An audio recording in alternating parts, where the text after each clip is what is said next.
Hi everyone, my name's Mark and today I'm going to do some laminate flooring, laying it. So if you're thinking of doing some laminate flooring, putting it down in a room, it's basically pretty simple to do. So don't be frightened of doing it, you know.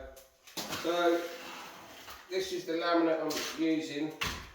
I'll just show you. This is from a local builder's merchant that everyone can get access to.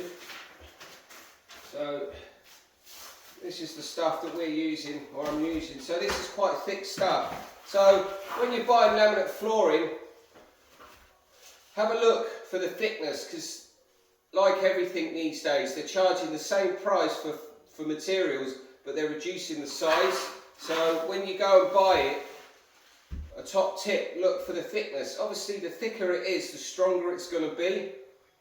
I think that's pretty obvious. So when I'm looking for this, you know, I'm looking for a deal, yeah, you can go for the 8mm, but you know, if your floor's a bit uneven, if your floor is perfectly flat, you know, you've got no issues with it, you know, then I think the thinner stuff will be fine. But if you've got a bit of, you know, unevenness to your floor, you know, you're going to use some, obviously you're going to use some lining to pack it out, to take out those little imperfections. But also if you get thicker stuff, it's obviously going to be a bit stronger and it won't flex so much.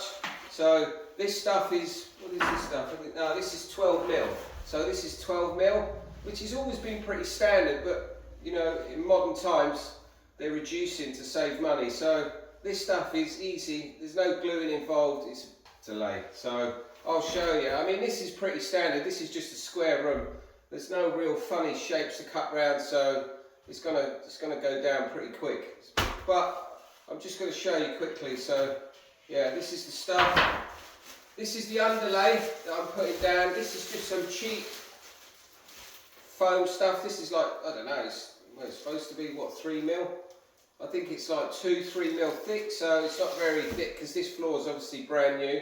But I've already put a vapour barrier under, so when you're considering doing your lining underneath, you know, I've always gone for this. This is cheap as chips, this is, but you can buy really expensive stuff that they say, you know, for vapour barrier and all of that, but I already had this when I was doing the build, so this is just, well, this is quite expensive, this stuff, so I thought, well, I'm not going to pay for an expensive underlay for the flooring, so I've opted to lay this down. This is my vapour barrier, and then I'm going to put this on top to take out any imperfections in the floor, so this will do that. So that's what I'm doing. I'm cracking on. I'm going to get this flooring done and hopefully transform it. So the way I'm doing it, because this is a new build, but I always recommend when you're laying floor, if you're doing a room, take the skirting off. I know it's a pain. I mean, my pet peeve with laminate floor is when you put that, they call it scotia beading, or just quadrant beading. They put that all round the skirting, and to be honest, it looks crap. And it's really difficult to fit because you have to pin it. And it's not always easy to do. So if you can do it, obviously take the skirting board off, lay your floor down and then put your skirting back on, which you'll see on this.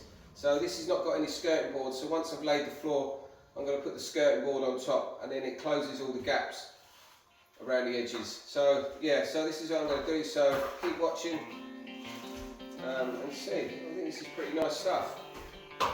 Yeah, right. Cheers. See you on the other side.